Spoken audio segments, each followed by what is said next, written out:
জরুরি রোগী পরিবহনের অন্যতম মাধ্যম অ্যাম্বুলেন্স। তবে সেবার মান, ফিটনেস ও কাগজপত্র নিয়ে অভিযোগের প্রেক্ষিতে চট্টগ্রাম মেডিকেল কলেজ হাসপাতাল প্রাঙ্গণে শুরু হয় বিশেষ পরিদর্শন। সকাল থেকে অ্যাম্বুলেন্সগুলো যাচাইয়ে অংশ নেয়।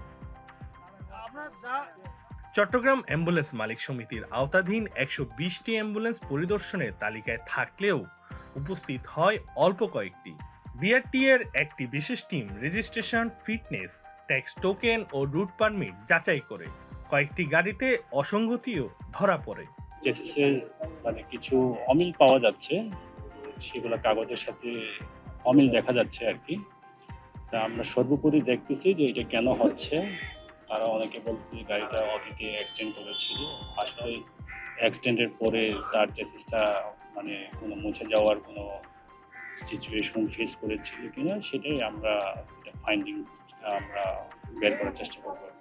এদিকে মালিক সমিতির দাবি, সেবা কার্যক্রমে থাকায় সব গাড়ি সময় মতো আসতে পারেনি। এছাড়াও কোনো অ্যাম্বুলেন্সে ফিটনেসবিহীন নয় এবং সব কাগজপত্র হালনাগাদ রয়েছে, এমনটাই দাবি মালিক সমিতির। আমরা কিন্তু চট্টগ্রাম থেকে সারা বাংলাদেশের সেবা দিই। যে গাড়িগুলি আমাদের 2 দিন 3 দিনের জন্যও চলে যায়, যেগুলি উত্তরবঙ্গে দক্ষিণবঙ্গে চলে যায়, ওই গাড়িগুলি উদাহরণ আমাদের 2 থেকে 3 দিন সময় কাভার দিতে হয়।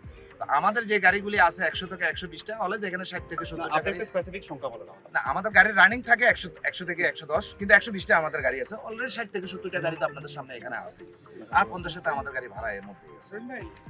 আচ্ছা, আজকে তো অনেকগুলো গাড়িতে ফাইন্ডিংসও পেল, আবার অনেকগুলো গাড়ির বিরুদ্ধে আপনাদের অভিযোগ আছে যে ডাইভারশন করে কনভার্ট করে অ্যাম্বুলেন্স হিসেবে চালানো হচ্ছে। আজকে আপনাদের সমিতিরই সদস্য। আমার মনে হচ্ছে না যে আজকে আমি এখানে 60 থেকে 70টা গাড়ি দিছি। আমার যদি একটা গাড়িও যদি ভুল না হয়, আমার গাড়ি এখানে একটা ফিটনেস ছাড়া আমাদের একটা গাড়িও এখানে নাই। যে ওনারা যে বারবারই একটা অভিযোগ দেয় আমি অ্যাম্বুলেন্স প্রাইভেট গাড়িকে অ্যাম্বুলেন্সে কনভার্ট করছি, তাইলে আপনারা মিডিয়া ভাই আছেন, আপনারা নিজেরা দেখেন। এটা আপনাদের কাছে আমার প্রশ্ন।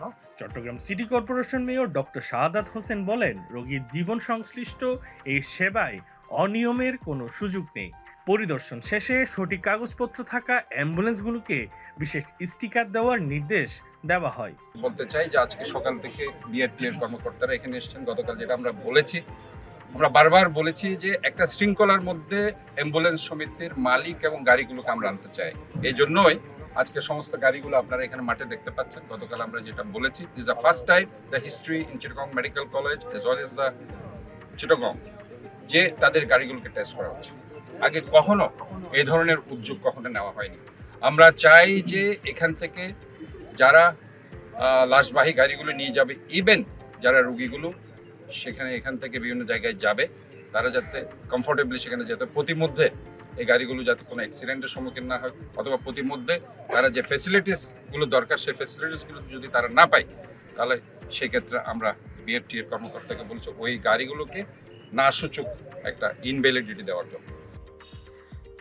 Debashis Chakraborty, C Voice 24।